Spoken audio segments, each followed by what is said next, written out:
नाग पंचमी में सांपों को क्यों पूजा जाता है? उसके पीछे की कहानी क्या है? जब कली ने राजा परीक्षित के मन को करप्ट कर लिया और उसी दशा में उन्होंने एक अपराध कर दी, ऋषि शमीक के गले में एक मरा हुआ सांप डाल दिया। ऋषि तो ध्यान में लीन थे, लेकिन जब उनके पुत्र ऋषि श्रृंगी ने यह अपमान देखा, वो क्रोधित हो उठे। उन्होंने तुरंत परीक्षित को श्राप दे दिया, 7 दिन के अंदर तुम्हारी मृत्यु तक्षक नाग के डसने से हो जाएगी। जब परीक्षित को श्राप के बारे में ज्ञान हुआ तो उन्होंने धैर्य के साथ अपना भाग्य स्वीकार कर लिया। अपने अंतिम 7 दिनों में परीक्षित ने राज्य जन्मेजय को सौंप दिया, खुद को सांसारिक दायित्वों से मुक्त कर लिया और चले गए गंगा किनारे सुखदेव मुनि से श्रीमद् भागवत सुनने।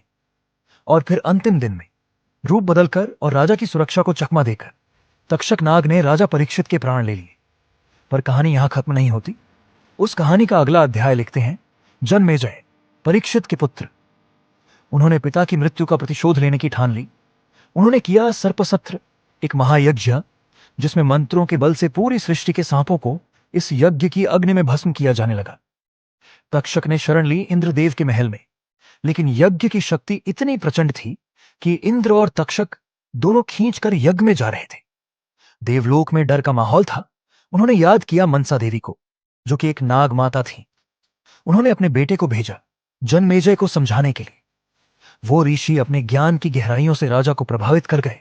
तब महाराज जन्मेजय ने कहा, आप कोई भी वर मांग सकते हैं ऋषिवर। तब उन्होंने कहा, यह यज्ञ रोकिए महाराज। राजा ने अपने वचन का सम्मान किया, यज्ञ रोक दिया। और वो ऋषि थे आस्तिक, जिनका नाम आज भी आप में से कई लोग लेते हैं जब सांप से भयभीत हो जाते हैं। आस्तिक ने सर्पों को विनाश से बचाया था। आभार में सांपों ने पूछा, हम आपके लिए क्या कर सकते हैं? आस्तिक बोले, जो मेरा नाम ले उसे आप क्षति मत पहुंचाना। और उस दिन से एक त्योहार जन्मा, जो है नाग पंचमी। ऐसी और कहानियों के लिए फॉलो करें।